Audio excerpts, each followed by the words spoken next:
Sermons for All the Sundays in the Year by St. Alphonsus Liguori. Sermon 16, Second Sunday of Lent. On Heaven. Lord, it is good for us to be here. Matthew 17, verse 4. In this day's Gospel we read that wishing to give his disciples a glimpse of the glory of paradise, in order to animate them to labor for the divine honor, the Redeemer was transfigured, and allowed them to behold the splendor of his countenance. Ravished with joy and delight, St. Peter exclaimed, "Lord, it is good for us to be here. Lord, let us remain here. Let us never more depart from this place. For the sight of thy beauty consoles us more than all the delights of the earth." Brethren, let us labor during the remainder of our lives to gain heaven. Heaven is so great a good, that, to purchase it for us, Jesus Christ has sacrificed his life on the cross. Be assured that the greatest of all the torments of the damned in hell arise from the thought of having lost heaven through their own fault. The blessings, the delights, the joys, the sweetness of paradise may be acquired, but they can be described and understood only by those blessed souls that enjoy them. But let us, with the aid of the Holy Scripture, explain the little that can be said of them here below. According to the Apostle, no man on this earth can comprehend the infinite blessings which God has prepared for the souls that love him. Eye hath not seen, nor ear heard, either hath it entered into the heart of man, what things God hath prepared for them that love him. 1 Corinthians 2, verse 9. In this life we cannot have an idea of any other pleasures than those which we enjoy by means of the senses. Perhaps we imagine that the beauty of heaven resembles that of a wide extended plain covered with the verdure of spring, interspersed with trees in full bloom, and abounding in birds fluttering about and singing on every side, or that it is like the beauty of a garden full of fruits and flowers, and surrounded by fountains in continual play. Oh, what a paradise, to behold such a plain, or such a garden! But oh, how much greater are the beauties of heaven! Speaking of paradise, St. Bernard says, "O man, if you wish to understand the blessings of heaven, know that in that happy country there is nothing which can be disagreeable, and everything that you can desire. Although there are some things here below which are agreeable to the senses, how many more are there which only torment us? If the light of day is pleasant, the darkness of night is disagreeable. If the spring and the autumn are cheering, the cold of winter and the heat of summer are painful. In addition, we have to endure the pains of sickness, the persecution of men, and the inconveniences of poverty. We must submit to interior troubles, to fears, to temptations of the devil, doubts of conscience, and to the uncertainty of eternal salvation. But after entering into paradise, the blessed shall have no more sorrows. God shall wipe away all tears from their eyes. The Lord shall dry up the tears which they have shed in this life. And death shall be no more, nor mourning, nor crying, nor sorrow shall be any more, for the former things are passed away." And he that sat on the throne said, "Behold, I make all things new." Revelation 21, verses 4-5. In paradise, death and the fear of death are no more. In that place of bliss there are no sorrows, no infirmities, no poverty, no inconveniencies, no vicissitudes of day or night, of cold or of heat.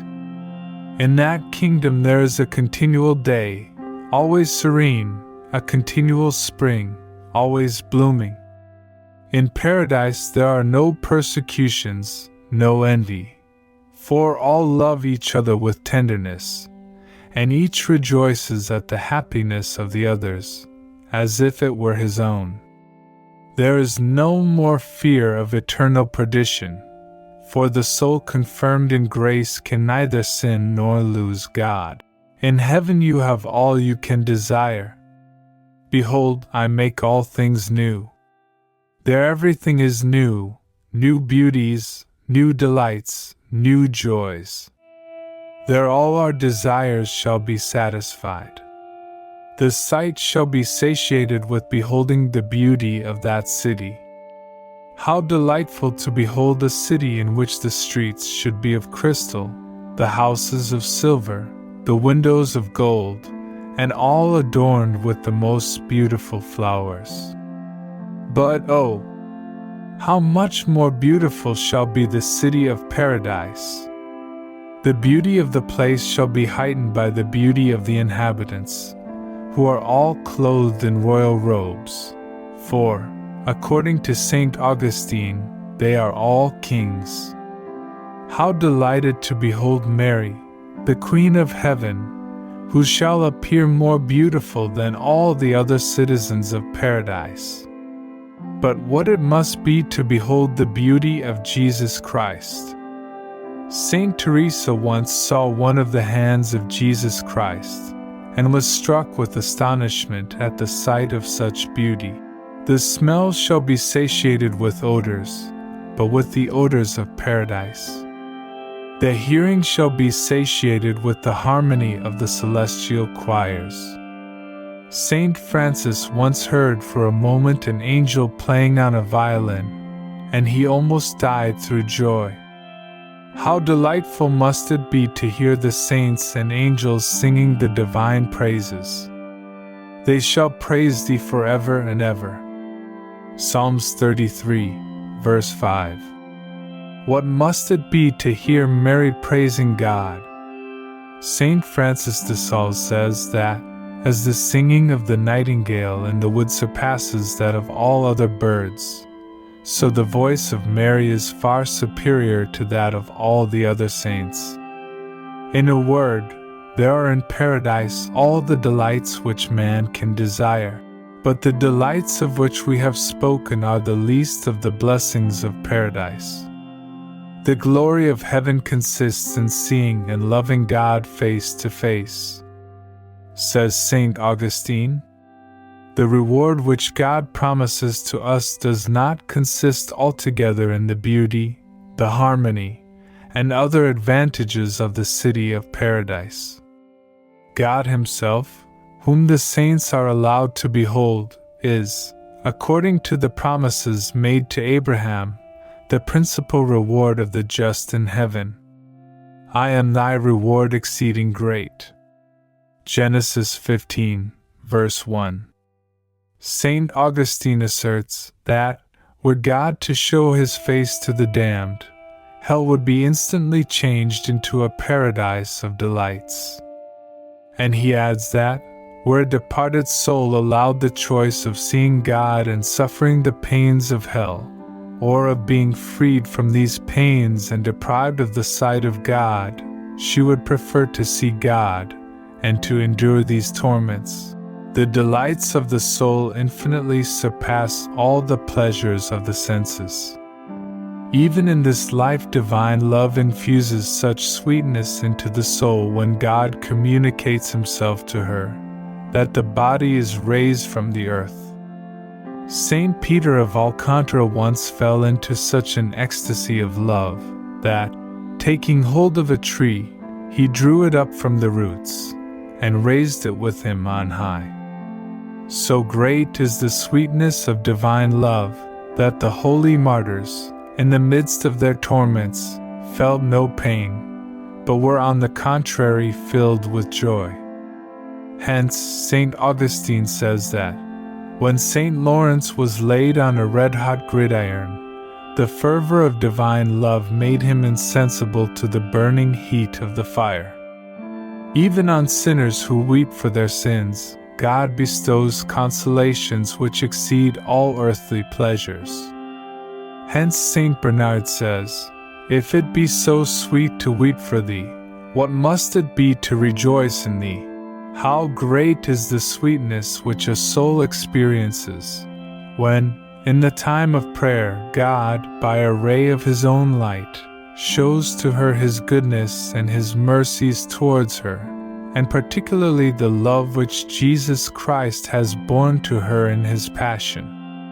She feels her heart melting, and as it were dissolved through love. But in this life we do not see God as He really is. We see Him as it were in the dark. We see now through a glass in a dark manner, but then face to face." 1 Corinthians 13, verse 12.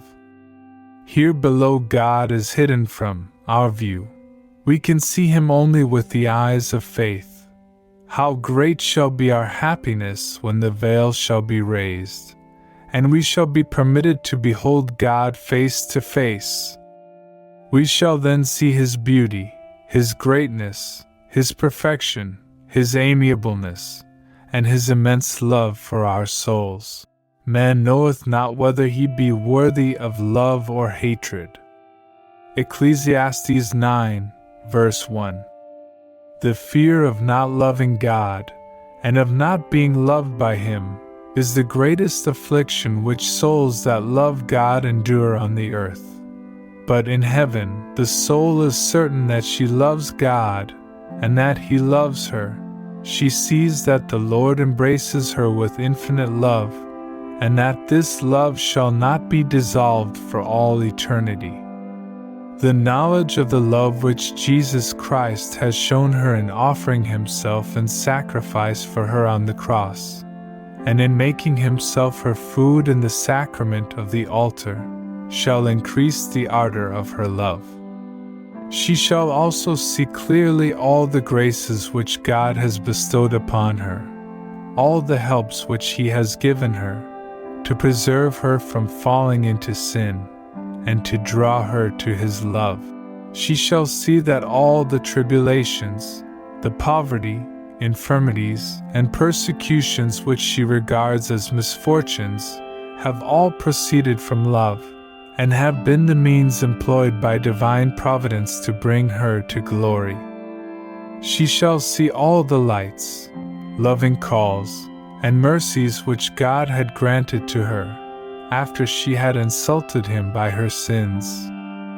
From the blessed mountain of paradise she shall see so many souls damned for fewer sins than she had committed, and shall see that she herself is saved and secured against the possibility of ever losing God.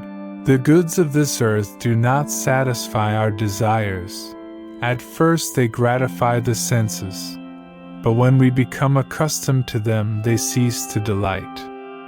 But the joys of paradise constantly satiate and content the heart. I shall be satisfied when Thy glory shall appear. Psalm 16, verse 15. And though they satiate, they always appear to be as new as the first time when they were experienced. They are always enjoyed and always desired and always possessed. Satiety, says Saint Gregory, accompanies desire. Thus, the desires of the saints in paradise do not beget pain, because they are always satisfied, and satiety does not produce disgust, because it is always accompanied with desire. Hence the soul shall be always satiated and always thirsty. She shall be forever thirsty, and always satiated with delights. The damned are, according to the Apostle, vessels full of wrath and of torments, vessels of wrath, fitted for destruction. Romans 9, verse 22. But the just are vessels full of mercy and of joy, so that they have nothing to desire. They shall be inebriated with the plenty of Thy house. Psalms 55, verse 9. In beholding the beauty of God, the soul shall be so inflamed and so inebriated with divine love, that she shall remain happily lost in God, for she shall entirely forget herself, and for all eternity shall think only of loving and praising the immense good which she shall possess forever, without the fear of having it in her power ever to lose it. In this life, holy souls love God, but they cannot love Him with all their strength, nor can they always actually love Him. St. Thomas teaches that this perfect love is only given to the citizens of heaven, who love God with their whole heart, and never cease to love Him actually. Justly, then, has St. Augustine said, that to gain the eternal glory of paradise, we should cheerfully embrace eternal labor. For nothing, says David, shalt thou save them. Psalms 55, verse 8. The saints have done but little to acquire heaven. So many kings, who have abdicated their thrones and shut themselves up in a cloister, so many holy anchorets, who have confined themselves in a cave, so many martyrs, who have cheerfully submitted to torments to the rack, and to red-hot plates have done but little. The sufferings of this life are not worthy to be compared to the glory to come. Romans 8, verse 18. To gain heaven, it would be but little to endure all the pains of this life. Let us, then, brethren, courageously resolve to bear patiently with all the sufferings which shall come upon us during the remaining days of our lives. To secure heaven they are all little and nothing. Rejoice then, for all these pains, sorrows, and persecutions shall, if we are saved, be to us a source of never-ending joys and delights. Your sorrows shall be turned into joy. John 16, verse 20. When, then, the crosses of this life afflict us, let us raise our eyes to heaven, and console ourselves with the hope of paradise. At the end of her life, Saint Mary of Egypt was asked, by the abbot Saint Zosimus, how she had been able to live for 47 years in the desert where he found her dying. She answered, with the hope of paradise. If we be animated with the same hope, we shall not feel the tribulations of this life. Have courage. Let us love God and labor for heaven. There the saint expects us, Mary expects us, Jesus Christ expects us. He holds in His hand a crown to make each of us a king in that eternal kingdom.